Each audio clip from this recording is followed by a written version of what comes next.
they reach women who might never have found a solution to their plight.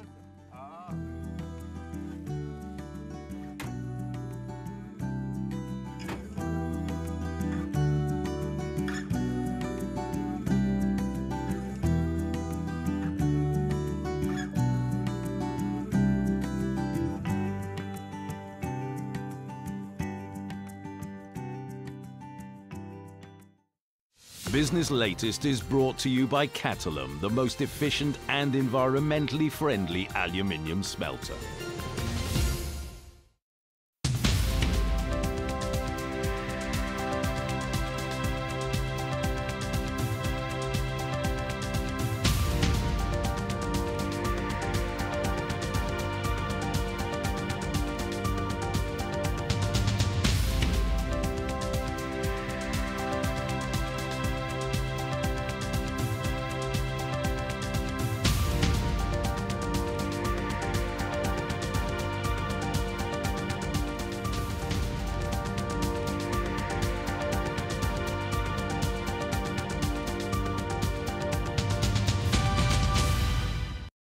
Business Latest is brought to you by Catalum, the most efficient and environmentally friendly aluminium smelter.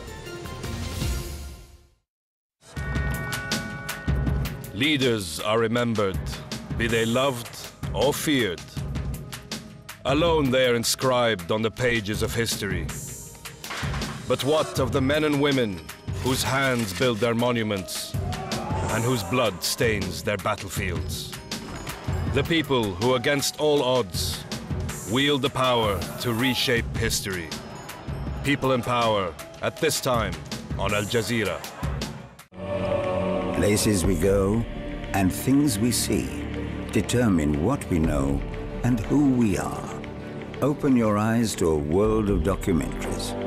Witness at this time on Al Jazeera. As protests, violence, and the call for political reform spreads across the Arab world, Al Jazeera's in-depth coverage of events on the ground brings you the news as it breaks. Ongoing coverage of the Libya uprising on Al Jazeera.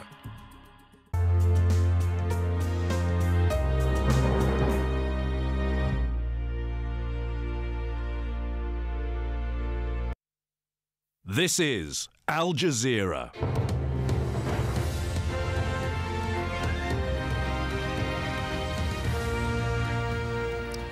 Welcome to the Al Jazeera News Hour. From our news centers in Doha and Washington, D.C., these are the main stories. Libya's shifting front lines reports that opposition forces are losing ground. Is reality setting in for Libya's rebels? Leaders are now asking for help to overthrow Gaddafi. I'm Shab Ratansi in Washington. The top stories from the Americas. The U.S. president says Washington and its NATO allies are still considering a military response in Libya. I want to send a very clear message to those who are around Colonel Gaddafi. It is their choice to make how they operate moving forward, and they will be held accountable. Also, the U.S. government lifts a 2-year ban on new military trials at Guantanamo Bay.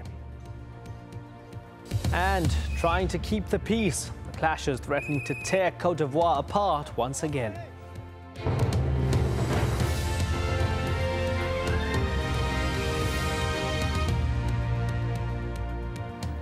Muammar Gaddafi's forces have struck back hard against rebel positions in Libya. Rebel forces are under fire in Ras Lanouf in the east. They still hold Misrata, their only foothold in western Libya. A new front line is drawn near Bin Jawad. Tony Bertley reports from there. In the shifting sands of north-central Libya, the confusion of conflict is sweeping through the rebellion, where it has reached and where it is going. The mass build-up of men and heavy weapons continues from the rebel side, and men of all ages and from all backgrounds have answered the call to arms. The new front line is near here in the small town of Bin Jawad, where the momentum of the rebel advance has been halted by Gaddafi's forces. They stay in the house and take all the families in front of them and start to shoot us. So that makes us get behind a little. For we can't shoot, because if we shoot, it's a random. If we shoot, we may kill some of the families. But it's an unpredictable area where accurate information is scarce. Territory is changing hands frequently, and the threat of infiltration and counterattack is high.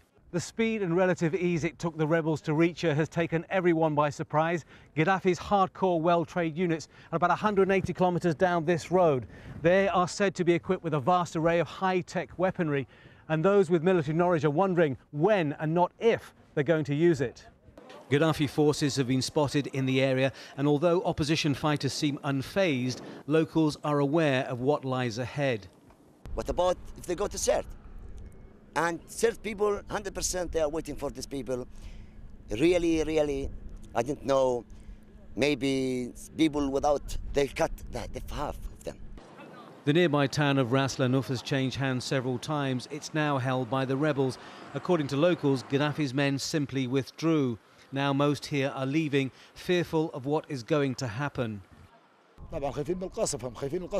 We are stuck in the middle between both sides and don't know where the bombs are coming from. What started as a civil uprising is developing into an armed struggle, but not yet a civil war that many fear.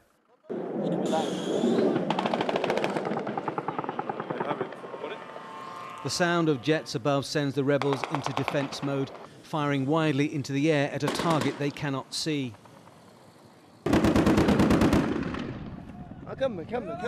There's a military plan. We're afraid of him. Let him, we come here to die. But only 2 bombs that we know of were dropped, and both missed the large concentrations of fighters and hit the desert, and no one was hurt. Some are wondering whether the pilots are deliberately missing in sympathy with the rebellion. It's one of the many puzzling aspects to this conflict. Fighters, though, say Bin Jawad is only a temporary hold-up. They are preparing to take the fight onwards through Sirte, then Misrata, and then finally Tripoli. No one here, however, predicts what tomorrow may bring. Tony Bertley, AlJazeera, near Bin Jawad, north-central Libya. AlJazeera has received pictures that purportedly show Libyan army officers killed for refusing to fire on the rebels. With more on that and other developments in the day's fighting, here's Charles Stratford. Evidence of how Muammar Gaddafi deals with traitors. It's claimed these are Libyan soldiers who were murdered for refusing to shoot rebels in the mountainous region west of Tripoli. The pictures were sent to AlJazeera by a rebel group in the area. A survivor of the killing says the men were rounded up, their legs tied before being shot in the head or back from close range. The pictures emerged as rebel fighters perhaps face their greatest challenge yet, as they take stock of what seems a slowing of momentum in their campaign. Libyan state TV says these pictures show a rebel base recaptured by the army in the western city of Zawiya. There are reports that tank shelling of the city on Monday has been the fiercest so far. That's despite earlier claims the military had taken full control. Today at 10:30, the pro-Gaddafi forces attacked the town center. They used around 20 tanks and several cannons. They fired randomly and in all directions, and today's attacks were the most intense so far.